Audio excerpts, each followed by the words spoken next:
við ætlum að hefja dagskrána í kvöld á því að ræða, frétt Morgunblaðsins í gær þar sem því var slegið upp að í stað þess að selja, eða reyna að selja Japunum hvalkjöt eins og reynt hefur verið sennilega með ekkert mjög góðum árangri síðari ár, þá væri lausnin að búa til einhvers konar töflur, járntöflur úr hvalkjöti og þetta hljómaði nú kannski svolítið einkennilega í augum og eyrum margra en svo hélt nú bara ferðalagið áfram í gær, það var bara rætt þetta mál eins og þetta væri allt saman bara mjög lögmætt viðskiptatækifæri og þetta er svolítið einkennilegt því hvalveiðar eru náttúrulega mjög umdeildar og hún er komin hingað, hún Rósa Líf Darradóttir, vertu velkomin.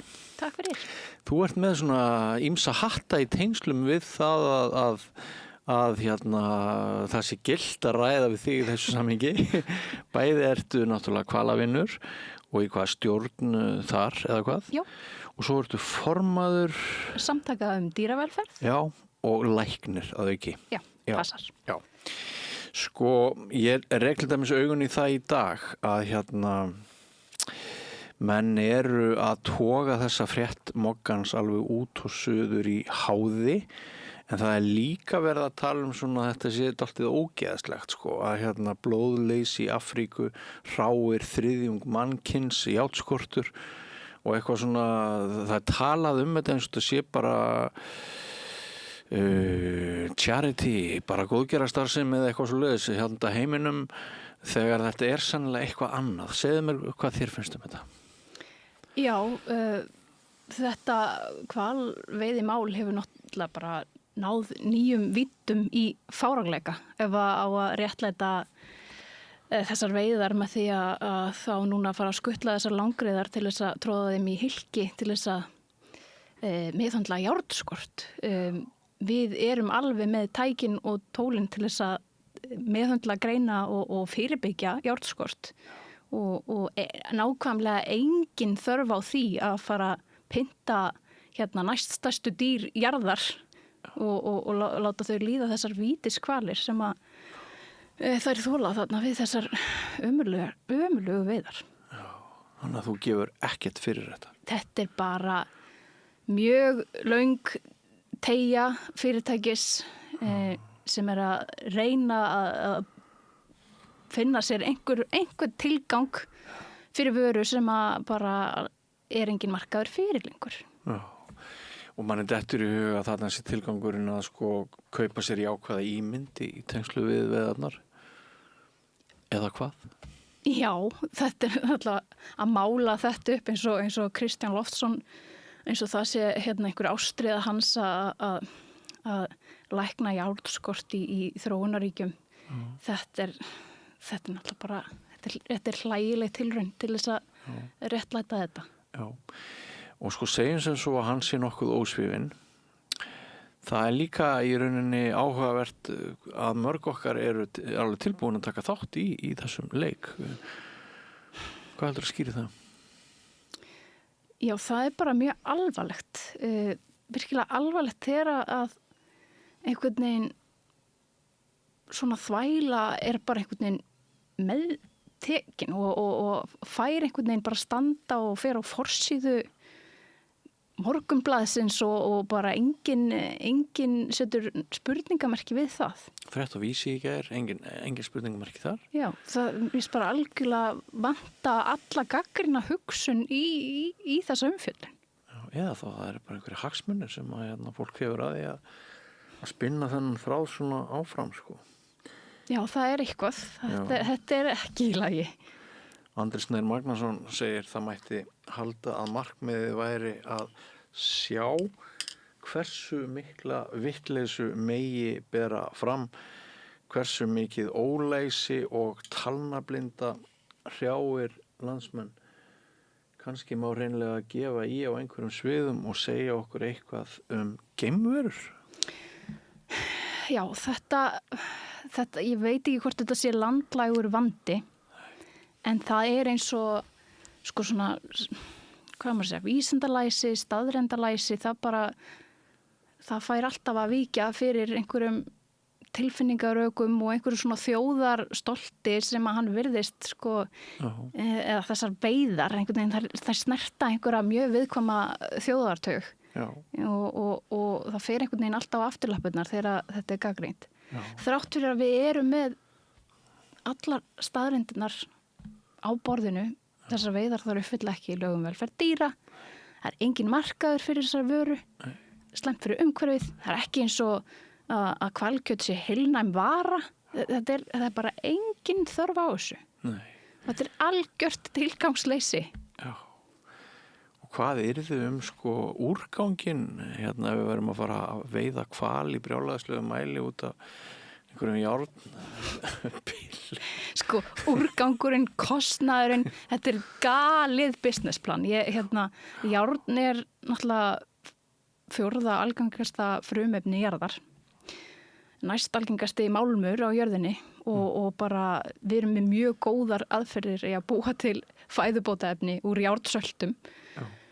Og það að fara einhvern veginn að ætla að taka þessi ógurlega stóru dýr og einhvern veginn vinna úr einu dýri, 20 kíló járn og setja það einhver heil, þetta er bara, þetta gengur ekki upp á neinum fletti. Hvað? Bjarga íbúum Afríku?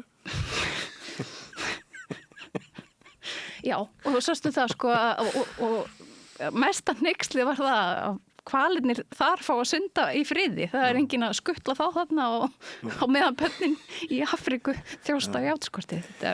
Ég ætla að leyfa mér að staðhafa sem blaðamaður sem er fylgst með þessum málum áratugi að businessplan Kristjáns Loftssonar er augljóslega dautt. Það vill enginn lengur kaupa þetta hvalkjöt. Það hefur nú verið svona frekar lítil spurn eftir því. En frekar en að einhvern veginn bara játa sig sigraða gagnvart nýrri þekkingu, nýjum heimi, þá skal allt alveg endalaust reynt. Er þetta ekki einhvern veginn þannig? Jú, þetta er eiginlega ótrúlegt. Sko. Þetta fer alveg þvert á allt það sem við þekkjum og vitum í dag. Þvert á bara svona siðferðis meðvitund fólks samtímans. Við erum bara flest þar að þetta er ekki rétt lengur. Við vitum betur.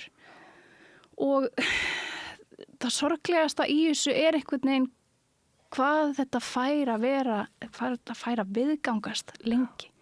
Að okkur takist ekki að stöðva þessa þvælu sem þetta hefur verið í öll þessi ár. Þess vegna er ég langreið á þessu rugli. Og sko það er búið að skoða þetta, það er búið að skrifa skýrslur. Þetta er Matvælastofnun segir þetta er ekki samkvæmt markmiðum laga velferð dýra. Fagráð segir þetta gengur þvert gegn lögum velferð dýra. Dýralæknafélagið kallar eftir banni. Þetta er 2023. 2024 gefur Bjarni Ben út leyfi og áfram heldur þetta og þetta er algjörlega alveg eins og bara núna í sumar 22. júní þegar þessi hvalur er skotin með 4 skutlum. Ástæðan fyrir því að allar þessar stofnanir komast að þessari niðurstöðu að þetta er ekki boðlegt lengur. Og það sem að gerir þetta kannski aðeins öðruvísi en aðrar veiðar og önnur svona aflífun dýra er að þrátt fyrir að aðstæður séu eins og bestir á kostnar. Eins og veður skilyrði, ölduhæð, birtu skilyrði, fjarlægð báts frá dýrinu,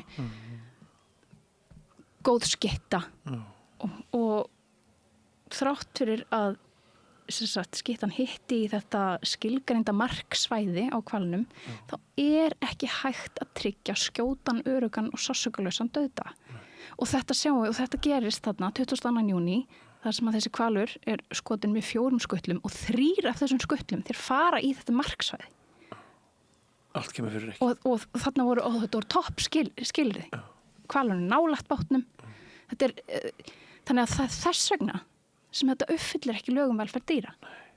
Nei. Og hér erum við ennþá einhvern veginn í dag og nú ætlar ætlum við að fara, ég veit ekki. Það væri gaman að bera saman sko þróun á sláturhúsum og svona sko og alla breytingarna sem hafa orðið síðan alltaf ég var krakki en þarna er bara engin þróun sko. Nei, þetta eru bara einhverja miðaldar aðferðir, þetta eru einhverja drápsaðferðir frá 19. öld. Þetta er sko, og líka, bara staðrindarnir eru þannig að þetta dýr, sko, langriðin, hún er hvalarhraðskreiðust. Hún sé langa, mjóa, stóra dýr. Og það er ekkert grín að hitta dýr á þessu mikla hraða. Skipið er ákveðnum hraða. Dýrið er að reyna að komast undan. Þær geta sko tekið sundsprettið sem eru sko, hvað var það, 45 km hraða, klukkstund. Það eru mjög hraðskreiðir hvalir. Þannig að, og svo erum við að nota einhverja ömurlega sprengiskutla sem stundum virka ekki og jafnvel þrátt fyrir að, eins og ég segði það, að allt gangi upp. Þá er ekki hægt að tryggja að þetta sé almennilega gert. Nei. Og 51 dýr sem nú liggur í valnum á vertíðinni. Já. Það er mikið. Það er mikið og þessi dýr voru drepin í algjöru tilgangsleysi. Enginn sem ætlar að kaupa þetta kjöt og liggur í frystigeymslu. Já. Og nú á að selja okkur að þetta bjargi heiminum. Já, og þá kemur þessi hugmynd sem að tekur þetta mál í nýjar víddir af fáránleika. Hvernig myndirðu vilja sjá stofnanir okkar Íslendinga bregðast við þessu öllu, stofnun eins og matvælastofnun? Það sem að vantar er sko meðvirkni gagnvart iðnaðinum er allt of mikil og það sem að í raun og veru þarf er það að þau sinni skyldu sinni sem er að tryggja velferð dýra. Það er hlutverk þeirra. Það er ekki að